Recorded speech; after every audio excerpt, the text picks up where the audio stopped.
Welcome back to another episode of New York Giants Daily Fix. I'm your host Gabe with my co-host Nerm. We are following a Week 9 loss to the Las Vegas Raiders, and this video is not really to talk about the Las Vegas Raiders at all. I think we're just here to talk about the future of this franchise and the outlook of the rest of this season and next season. How you feeling, Nerm? Honestly, after the Raiders game, not great. We lost our quarterback. We have a lot of money allocated to over the next couple of years. Uh, it was an embarrassing loss, embarrassing performance. I don't even know what to say about this team right now, the state of this current team. But at least I guess there's a future to look forward to, which is a bright spot. And I guess there's some bright spots on this team right now. How are you feeling? Man, I don't know. Like, if you're going to go into this off season saying we're going to be 2-7, it's just crazy to say. Go back a year ago from today, we were on top of the world. Mm-hmm. Um, Here to now, at least, yeah. we were 7-2 instead of 2-7. So, but it's the way football works. You have your up and downs. I think with Daniel Jones being out for the season, the the Giants is a wash the rest of the year. Yeah. You really can't look at the schedule and point out a win at all for us, and that's depressing. But with Daniel Jones being out, I guess that means we have the draft to look forward to now. Yeah, which I mean, I feel like I've been saying this awfully too early every year as a Giants fan, the last couple of seasons, the last 10 seasons or whatever. But I mean, I guess, yeah, we have the draft to look forward to. But I mean, just to touch a little bit on the Raiders game, I mean, credit to Antonio Pierce. He had those boys ready to play. They look really good. Um, and like the Daniel Jones injury, just straight brutal, man. Like the kid just came back from a neck injury. His second one, tears his ACL. Regardless of how you feel about him, you got to feel bad for him at the very least for the like just the unfortunate injury luck he has. Um, Yeah, he is an injury prone quarterback. That last year was his only season where he stayed healthy, but the toughness on Daniel Jones, you could like him, dislike him, but man, that guy's tough. He tore his ACL and went to the sideline, told the coaches, the training staff he was okay, walked back onto the field and was ready to play. And that's something that I want every Giant to have. His toughness is amazing, and I've always rooted for Daniel Jones, but to see that injury happen and like the state of this football team right now is just heartbreaking. yeah, I'm not sure what's up with this like training. I don't know what it is, whether it's the training staff, whether it's the turf, whether it's the medical staff, whether it's the coaching staff. I don't know what it is that's contributing to these injuries. Um, and it seems like obviously it's the turf. We can say that. But also we have to start holding some guys accountable ultimately. Like there's people that are in our training staff that are probably just not doing well enough because we're seeing way too many injuries for this to just be coincidental. Like we can't just blame everything on the turf. You know what I mean? We built Um, turf this yeah, season. the training staff has been an issue for years and years, but the one thing that irked me about this game was Daniel Jones just wasn't healthy. If you He was the most inaccurate I've probably ever seen him. Mhm. And if you look at his throwing motion, I don't know if you noticed this, but it looked off like just a little bit. His shoulder was probably, I think, a little dip down or a little higher up on like all of his throws. He had no strength in his left shoulder. I mean, honestly, Gabe, like the guy wasn't ready to go, and I don't understand why He this team. wasn't. I don't understand why this team or who's giving him the a-okay to play. Because clearly it was a fishy situation. Tyrod goes down, he gets cleared the next day, but he was cleared but right before the game. So whatever It's happened, all fishy. If Tyrod was still playing, I think Daniel Jones is still he'd out. still be, exactly, he'd still be out. In my opinion, that's not like we're just obviously. Yeah. assuming, but They're not going to rush their $40 million quarterback onto the but field. But then when Tyrod goes down, they're like, oh, we have no other option here. Play. then looking at it, I don't understand the need to rush him. Like if the season's not going how you want it to go, it is what it is. I get it. It's not our season, but to rush a quarterback that you have guaranteed money if he gets injured and he can't play in 2025, and we're talking about a neck injury. We're not talking about like an ankle sprain. We're talking about a neck injury. Like this can severely limit him. He's a thrower. You know what I mean? Yeah. So And he's already dealt with stuff like this. exactly, he's had a previous neck injury, and the fact that he has a different one in a different location is just like that's scary. So I don't see the need to rush him back in 3 weeks, especially because the season's already not going well. You see, everything that could go wrong is going wrong for the Giants right now. So I mean that it's just complete. It's just a disaster. Yeah. So continuing the topic of Daniel Jones, whether you like it or not, Daniel Jones is going to be on the team next year. There's I think a little chance that Joe Shane will cut this guy just because of all the dead cap we have, all the guaranteed money we have lined his way. And he'll be a backup quarterback for whoever we draft next year. I mean, that's what it's lined up to be right now. That's I don't even know if he can be the backup quarterback for whoever we draft next year. I Kyler, mean, he probably won't be ready week 1, but Kyler tore his ACL week 12 last year. He's about to play his first game in week 10. yeah, I don't think Daniel Jones will be ready week 1, but I mean, we'll have You got to have another option on the roster. yeah, like we'll pick up another quality backup that we could just demote to the practice squad once Daniel Jones goes down. Yeah, it's just I guess it's not the ideal situation. I guess if we were to draft a quarterback next year, I guess I would have wanted. Obviously, I wouldn't have wanted Daniel Jones to get hurt, but clearly, I would have wanted Daniel Jones to like start the season off. Maybe let DJ take the hits while the O line gets acclimated and can start gelling together for the rookie quarterback. But now I think if we draft the QB, he's going to throw into the fire week 1. Yeah, yeah, he will be. And the thing is, I mean, it depends on how this roster shapes out, but I honestly don't think that our offense is like our like skill possessions aren't like the worst. Like if you look at the Panthers right now, they're throwing Bryce Young out into the fire. I don't think we're on the Panthers level of offensive, like I don't even know what to call it. Offensive is like trash. Like Think? we have a Waller, we have a Saquon. Yeah, maybe we don't score though. Yeah, I mean that's other factors. Yeah, I know, but it's just so frustrating, bro. It's like we have these guys and we still don't score. And we see like I get Bryce Young, he's in a terrible situation. I'm not denying that. But even he's like that team still scores some points. The Texans should have been terrible this year. Awful. CJ Stroud looks like a legit quarterback right now. Yeah, Like and if some you get guys a are guy, getting into the fire and they're doing well. yeah, if you get a guy like Caleb Williams or Drake May, We have guys that just we have guys that I don't even know how to like.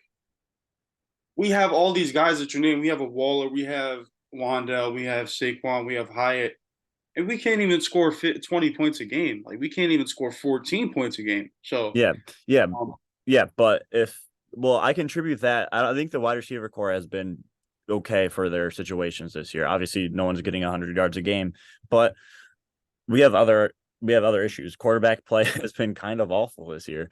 terrible. Yeah, Line- and our line's terrible as well. So I'm not blaming that on the receivers. I think Waller has looked good when he was on the field and healthy. Granted, he can't stay healthy.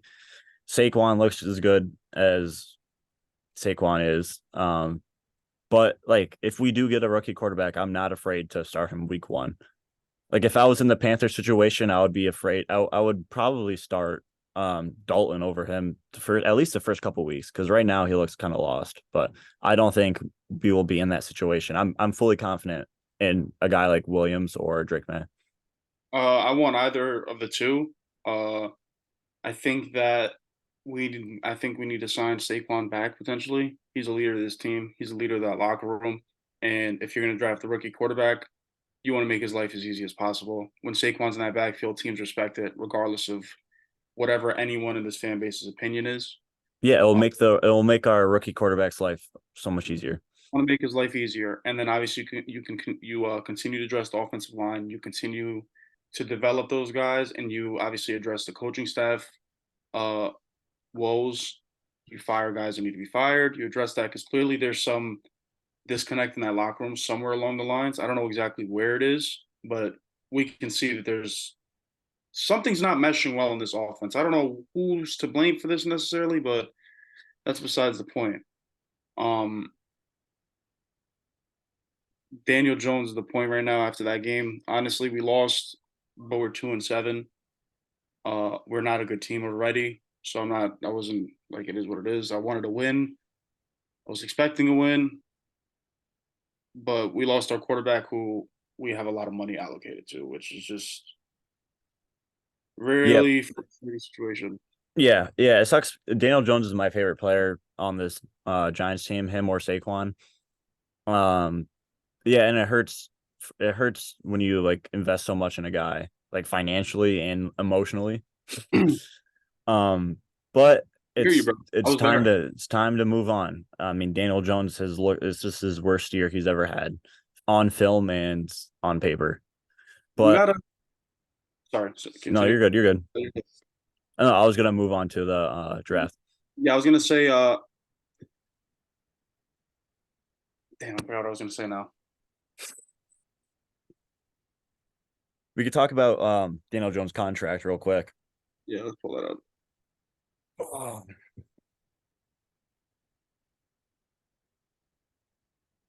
So this is Daniel Jones' 4-year, 160 mil contract. And like I said earlier, he's going to be on this team next year. You can't cut him. He has a dead cap hit of 69 Right mil. here. This right here is the reason you can't cut him. Mm-hmm. This right here gives you some flexibility, but right here, this down here is where you start to shake your head and you start wondering why they rushed him back to play. Yeah. Right here. So we'll have him on the team next year. For his base salary will be 35 mil plus the signing workout. And so in 2025, that's probably going to be our out year. It depends how Joe Shane wants to how he wants to cut him. If he could take the 22 dead cap hit in 2025, or he could spread it out between 2026 and 2025 for 11 mil each year.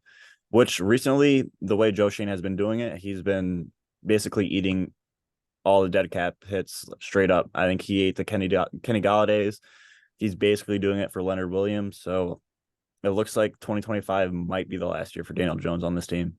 I believe if we take this dead cap hit of 22 million, that would be the largest dead cap hit in Giants history. Um, Probably. I wanted to ask you, Gabe, was what do you think that with these because these aren't like we said, these aren't little injuries, these are neck injuries. This is an ACL now. Do you think that Daniel Jones could potentially look at seriously considering retirement? Because I was looking at the stats and he's taken a lot more sacks than Andrew Luck has. And obviously, Andrew Luck's situation, he retired prematurely. Uh, and he was on his way to I think Hall of Fame career. So do you think that retirement could potentially be an option in play because there's more to life than football, and he signed the dotted line. He's going to get his money regardless. hmm He's going to get I certain regardless, especially if the doctors consider that neck injury career ending. yeah. I I don't know. I guess that's the question you got to ask him. Um I mean, I'm very scared for him and his overall health. Like the neck is something serious. The ACL is something serious. He's getting beat up 24/7. And in an alternate universe, he would have a good O line that would protect him. But I think I think he won't retire. I He's a tough guy. I think he loves the game of football. I think he just wants to be out there playing. And honestly, he's in a good like kind of as how bad sounds. Him getting injured, like he'll come back next year. He doesn't have to worry about starting. He'll be a backup. And it looks like the rest of the career, he'll either be a journeyman quarterback or I don't know, or retire. He got his money, so And he got his money. He got his yeah. money. Uh, he doesn't. Listen, I think you're right. He's a tough guy. I don't think he's going to retire. So there's a part of me that thinks he'll be back on this team next year. Well, he'll definitely be back on this team next year, but there's a part of me that thinks his career will continue a little bit past these years, and he might just see himself as a career backup in this league because this is enough money to this is Oh a yeah. generation. Yeah, he's fine with money. And speaking of this contract, there's like a lot of people are on Joe Shane's ass about all this contract stuff. And I I feel for Joe Shane just because he was in a situation where a quarterback took him to the playoffs and won them a game. And are you really like, yes, you could say, oh, it wasn't really Daniel Jones, blah, blah, blah. The fact that he won them a game in the playoffs, you can't let a guy walk after that. Mhm. I I I We were just in a don't very think. tough situation. We were in a very tough spot, and I Yeah, think every GM has a contract where you scratch your head when you look at it in hindsight. Uh, I don't know how I didn't see this injury guarantee thing beforehand. But obviously now looking at it, Joe Shane's like, I should have probably never given him that contract. However, like you said, the situation called for this contract. It was kind of like the pressure of the, the expectations from last season riding along into this season. yeah. So we were in a very tough spot with that. And And you every couldn't you couldn't franchise tag him.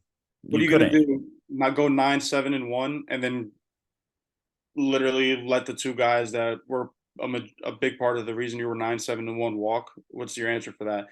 Yeah. Now, in a smart sense, they would have been right to do that. However, obviously the fan base wouldn't have been receptive towards that. No, the fan base would have killed him. Exactly. So, I So mean, I brought this point up actually. I don't know if I told you this, but look at Howie Roseman. Look at the Carson Wentz contract. He gave it to him, and I think like a year later, 2 years later, he drafted Jalen Hurts.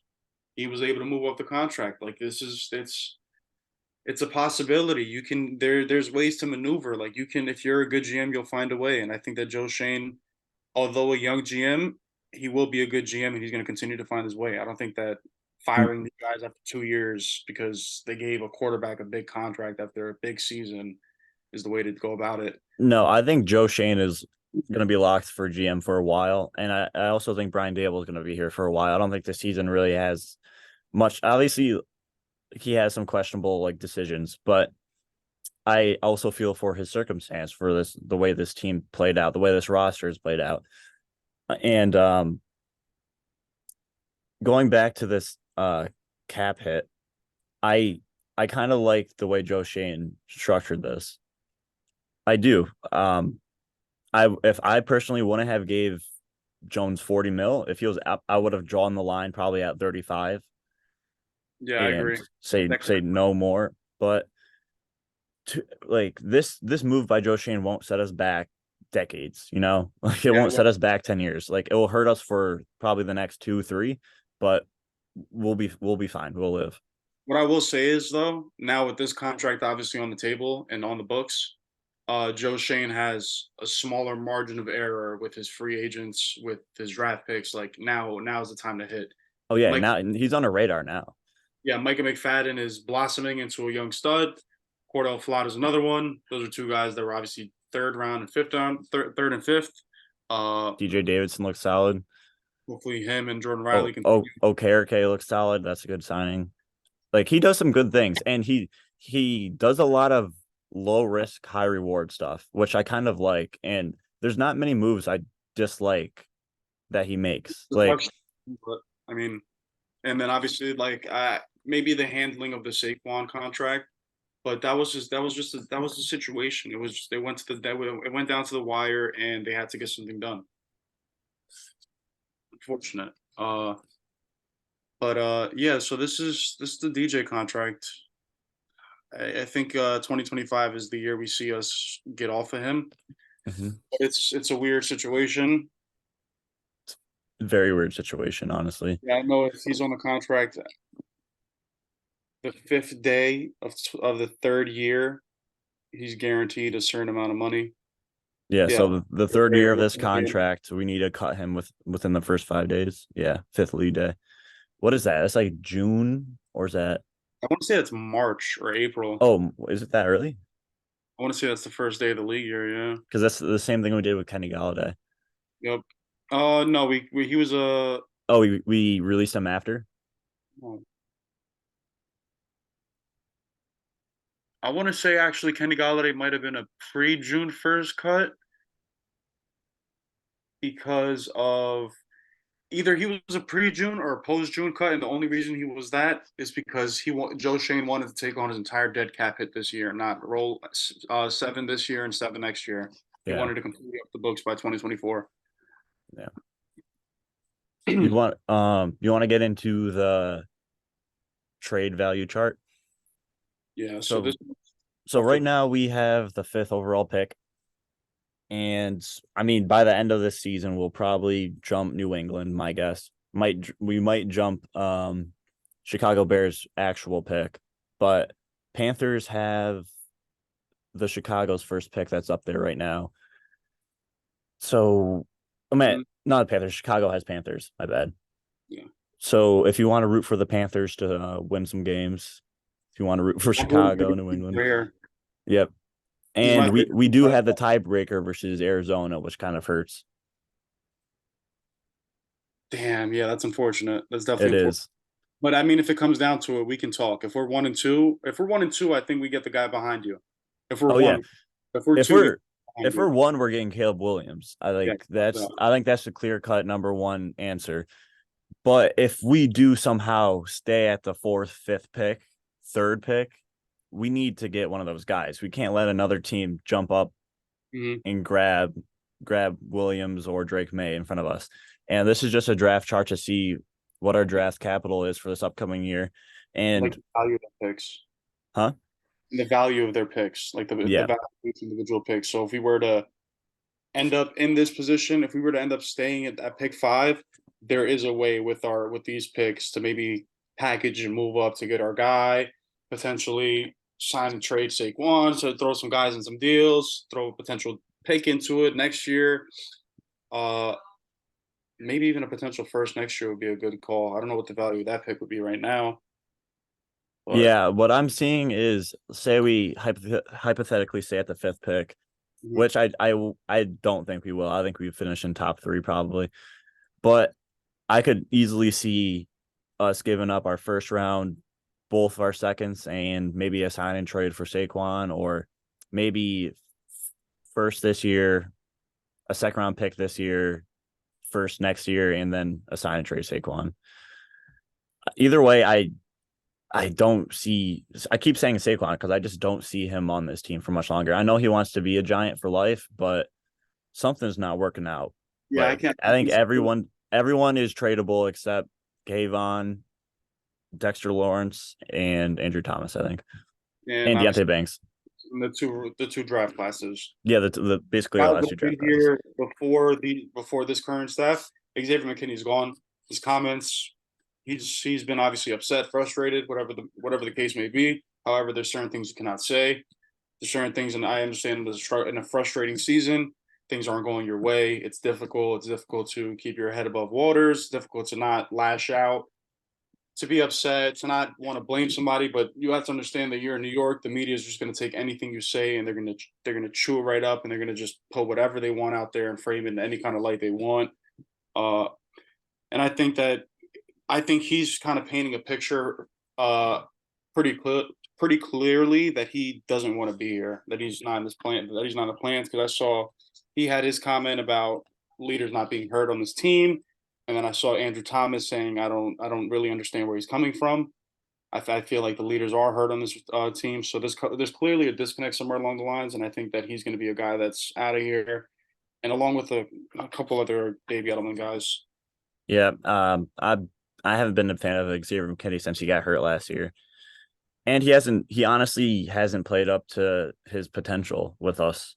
Like another team could use him for sure, but I Sort of guess like we're gonna the start talking about the draft very soon, and I've been watching highlights. I've been doing some homework about. I was looking at basically this Drake May, Caleb Williams conversation, and potentially if there's another quarterback that's on the board, maybe the Giants like someone else more, and we can trade. I don't know. Maybe I don't know. Trade back maybe a couple picks.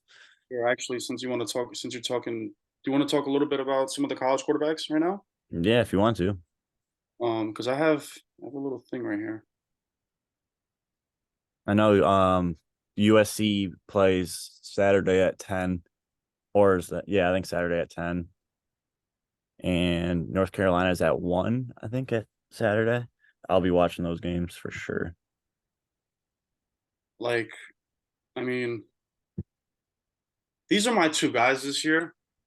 I really don't want anybody else. I like a lot of the guy. I think I only put I think 9 guys on this list or 8 guys on this list, something like that.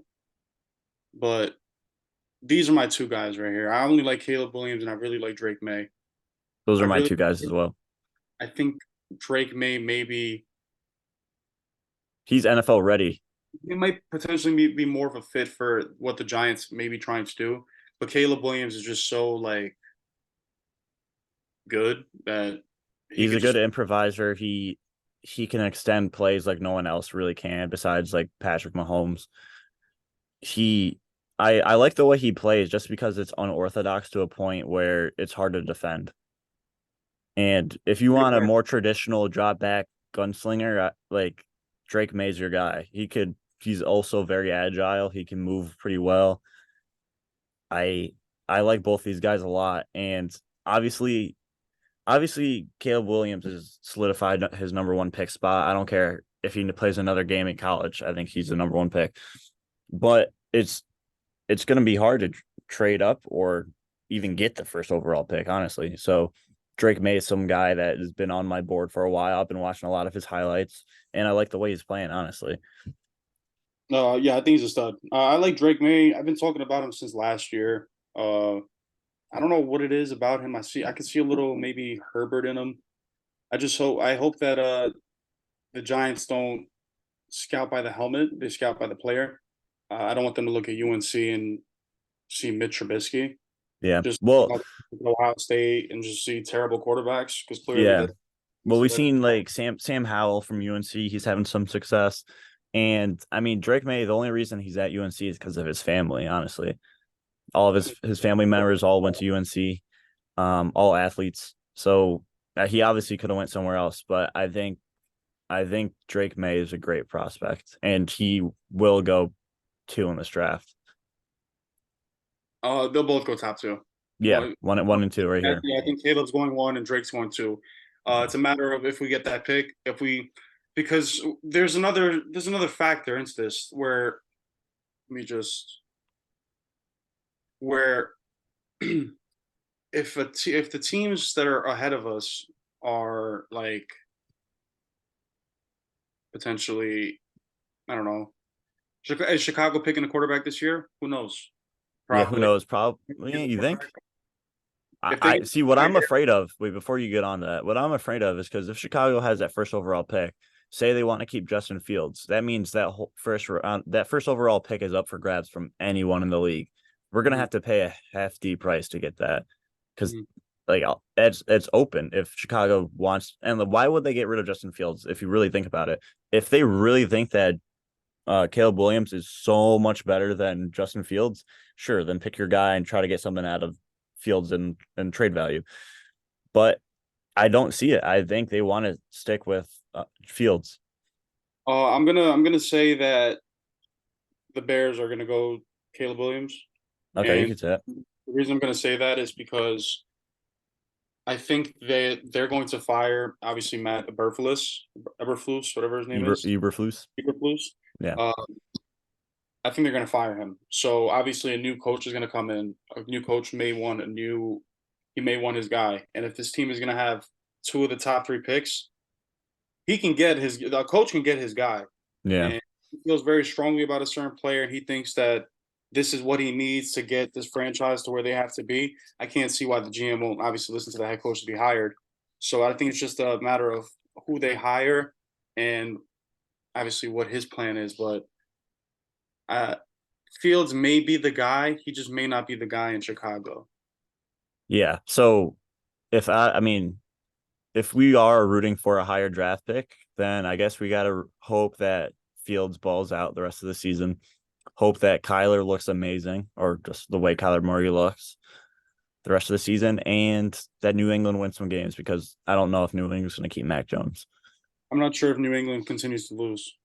Like, I'm not sure if they lose, if they win more, if they lose more games than us, because they just, I don't know. I think they're going to sneak one out in the division somehow, potentially. Yeah, they will. I mean, it's Bill Belichick. They always are kind of I don't. competitive. But I mean, the way the rest of our schedule looks, it's hard to pick out a game we could win, especially with Tommy DeVito if he's going to go the rest of the way for us. So we might just end up at 2 wins, which would probably get us around the first pick. There's not a there's not a game we win if Tommy DeVito's our quarterback throughout the season. Oh, yeah, no way. No disrespect to him, but No, it's obviously all disrespect from me, dude. I said this on the podcast. I did not want to see Tommy DeVito ever in a Giants uniform, and God forbid Daniel Jones got hurt and I had to see him play Giants football again. So yeah, I mean, then we're gonna have to see Matt Barkley. It's just terrible. But listen, we all have to have an understanding as a fan base that if we do want the number one overall pick, we're gonna just continue to have to suffer through this terrible football and not complain about it. yeah, which I mean, I'm sold on the draft now. The Now I'm sold season's a on the wash. draft. So it is what it is. Now I'm just watching and just seeing some guys, seeing who I like, seeing guys make plays, seeing the young guys. I just want to say I'm still evaluating certain players. There's not The season's not over in that sense. It's just over in terms of competing for anything meaningful. Yeah. Yeah, and this is honestly where you like see guys compete to like their fullest level, because like it's easy to play as hard as you can when your team is Mm-hmm. above 500, hunting for a playoff spot. Everyone's trying their hardest. This is the moment when your team is 2-7, where guys either give up or they still work their ass off, still playing very hard. And I would want to see, like, I want to see guys like McKinney, like, at least stop talking in the media and start playing better football. It's Um, effort is a huge thing the second half of the season for at least me. I agree. Right now is where you find the guys that are going to be on the squad next year. Yeah. The dog, who's going to keep fighting? Hmm. Who's not going to lay down to die? You know what I mean? This is where you Exactly. see guys just continue to battle because players don't tank. No. Coaches, front offices tank. Players do not tank. So No. if you're out there, you better be competing. And that's what I want to obviously. I want to see. Micah McFadden's been playing extremely well. Yes. See Kayvon continued. I want to see Kayvon hit double-digit sacks. I just want to see like the young guy. I want to see the defense continue to grow because I think we have a real, truly special thing brewing there. But on the other side of the ball, there just needs to be a complete rebuild aside from Andrew Thomas. Wandell and Hyatt can be pieces on the team. I They're not wide receiver 1 or 2, so in my opinion. uh I Hyatt's think a deep threat. Wandell is a slot guy. Wandell's your slot though. Yeah. And in this offense, I think that's more. I think that's pretty valuable. And then obviously JMS. But aside from that, like there's three positions wide open on the offensive line. Evan Neal does not have a lock on this team a lock on this starting lineup next year. I don't think right now. Darren Wallace future for Yeah, probably next season's up in the air. 32 years old, so that has to be something to consideration. Yeah, Um, this offense is going to look a lot different, and I'm kind of excited to get out of the Joe Judge stuff, like the Darius Slayton, Saquon, Shepard, Jones. I'm excited to I'm ready to watch get it. rid of everybody. I'm Yep, ready to get rid I'm of ready to everybody. watch it as well. I want a whole new look on offense, I'm and ready to get. that's why I'm reluctant to get rid of Saquon. I mean, he's a great player, but man, something about it, I just don't. He's tied to the Joe Judge era. Yeah, I I think agree. I want to give Dable and Shane their chance to make this roster. We can't keep firing coaches and GMs. And I do trust Dable and Shane to a certain extent. And I want them to have their own team. And it starts with washing everything out of basically this offense. I agree. I agree. The names you said were perfect. I think obviously DJ, Saquon, um, Slayton, Shep. Love these guys. I do. I love him too. Love them as Giants. However, to get where we have to go, we have to start not loving the player for the player. We have to love them for their production on this team. So Hmm. we can love them for their personality and stuff, but we can't judge their value to this team based on their personality. We have to judge them for their production. And clearly, obviously, Saquon performed. Slayton's had some production, but we have not won with these guys. So clearly, this batch of guys isn't the batch of guys that we can be successful with. Tear it down, start over. You're gonna have Yeah. some maybe not as much as you would have liked, but you're gonna have some money to work with, and you're gonna have some draft picks that are very valuable. Yeah. And I'm excited just because we can kind of focus just on the offensive side of the ball. It's not mean we're going to continue to try to add stuff on this defense, but the defense has more cornerstones than our offense. The defense has guys that will be here for the next 4 years. Offense, only one is JMS and Andrew Thomas. Yeah, the defense is younger than the offense, I think. Yeah. And like I think what we'll see with the defense is they'll continue to sign like veteran guys to Hmm. continue obviously like lead. Like you want guys to lead by example, like the Calais Campbells, like those kind of guys. Um Offense though, we're drafting. I think this entire draft is probably gonna be the offense. I Like kind of hope it I, is. I really hope this entire draft has to Yeah. be the offense. I don't It's care. it's a pretty deep receiving draft, right? Like there's a lot of Uh, wide receivers out there. I like Troy Franklin, man. There's a lot of receivers out there. So I would love to, you know how like CJ Stroud this year, the Texans got him. They asked him who he wanted. He said Tank Dell. They Tank got Dell's him. Tank Dell's been balling for him. That's how you do Let's it. Franchise guy. that's Tank Dell was my guy going to this draft too. Tank Dell and Josh Downs were my guys. But let's ask a Drake May. Let's ask a Caleb Williams what he wants. Let's get surround him with I don't know young talent that has some upside. Hopefully, Mhm, hopefully see some good production out of our quarterback next year. mhm. Yeah, like I 100% agree with you. You draft your quarterback. You tell then, because in my opinion, obviously, I think we have to fire Kafka. And I'm gonna say something right now that may be a little bit of because I haven't heard this yet. But what is the possibility of Dable taking over play calling full time, being the offensive coordinator next year? Well, being the play caller and having somebody with a title. Um, I Kafka. I kind of yeah, someone could have the title of offensive coordinator, but I kind of like the idea of Dable calling plays. I mean, he did a wonderful job in Buffalo, and I can't imagine one of these young prospect quarterbacks with Dable. Mhm. He's a quarterback whisperer. I mean, he got Daniel Jones his 40 mil contract, really. So And that's exactly what I'm saying. That's exactly what I'm saying. Like you want to, because he has that ability to build build a quarterback up. Let him get his hands on a young guy because if you get your franchise quarterback, this franchise is going to turn around. This is not going to be a bottom barrel team in the league. You know what I mean? This is going to be a team that's up there. So with that comes the teams coming to pluck guys from your staff. So we'll probably start seeing if obviously we get our franchise guy and stuff like that. You don't want your OC to leave every year because of that. Because obviously you saw Kafka got an interview. He almost got a job in the offseason. You don't want that. You don't want that to ruin your young guy. So I just want Dable to just have his hands yeah, on this. yeah, I want Dable to have his hands on this whole offense. Honestly, I'm kind of sick of Kafka. I don't like the way he's been calling games. At all. Just for an example, the one touchdown we had versus the Raiders, he calls a double end around reverse Daniel Bellinger throw it, which I'm not mad about that play. If like there's certain situations you could run it. A 2 point conversion, no, you can't. You can't do that. Dude, that's the play he called. Like I can't even It's a believe Green Bay play. I cannot believe I saw that. We are not a good team. We Yeah. could barely do the simple stuff correctly, and we're over here trying to get cute on 2 point conversions down 30 points in the fourth quarter.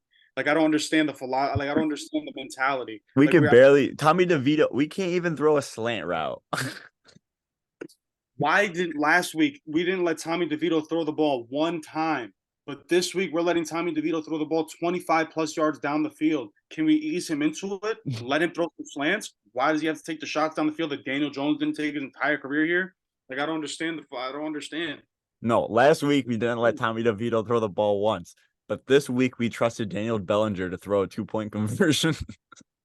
Like what sense does this make, man? Make it make sense. We need. I don't support Kafka. Fire Captain, Bobby Johnson, fire Thomas McGonaghy. Thomas McGonaghy's on our radar for the rest of this podcast until he's fired. He's on our radar. And then Bobby Johnson got to go. Yeah, and I know Bobby Johnson's friends with Dable, so we'll see how everything shakes up, I guess, with that situation. You know, makes friends and money. That's why that's your family and friends and money. You don't do that, and this is why. Yeah. Because it's gonna mess. It's gonna if Dable doesn't fire Bobby Johnson, it will come back and bite him in the butt. Yeah, I'll tell you that much. Yeah, because we've seen no offensive development. We've seen no offensive development. At least our like Michael McFadden's playing better. Kayvon's playing better. Wink has these guys improving. We're seeing a regression offensively. A regression, and it's like we're addressing the weakness in the draft as well. It's not like we haven't. We've addressed it. We drafted. Yeah. I think Shane drafted, I want to say 4 offensive linemen since he's been here. Yes, he drafted a ton. There's only 5 starters on the line. Yeah. You had one when we got here. When they got here. You had a cornerstone when they got here. So I don't understand. Yeah. Well, it's nice getting on and talking about this kind of stuff. I mean, at least you're someone that knows football, and we could talk about stuff like the draft and getting rid of these assistant coaches. Do you have anything else to say to add to this pod? No, honestly, I just hope that this suffering lands us the number 1 overall pick. Oh my gosh, This is really bad. Like I understand that if we still have the 5th overall pick right now, I get it because of the record or whatever. But we are the worst team in the NFL right now. Oh, 100%. 100%. If we don't end up with the 1st overall pick, this is like when the Knicks didn't get Zion. Oh my gosh. Don't even bring that up. Are you actually kidding me right now? We're going to have the draft luck like the Knicks. Come on. We can't do this. I don't want to trade like our whole entire draft to get our quarterback. Let's just get our quarterback with our 1st pick and then build with the rest. Yeah, let's get our Caleb Williams. Guys. That's the message in the locker room this week. It sucked this week, guys. We're in full tank mode. I mean, we don't even have to try to tank. We just will. Dude, but this team is horrible. This team is absolutely terrible.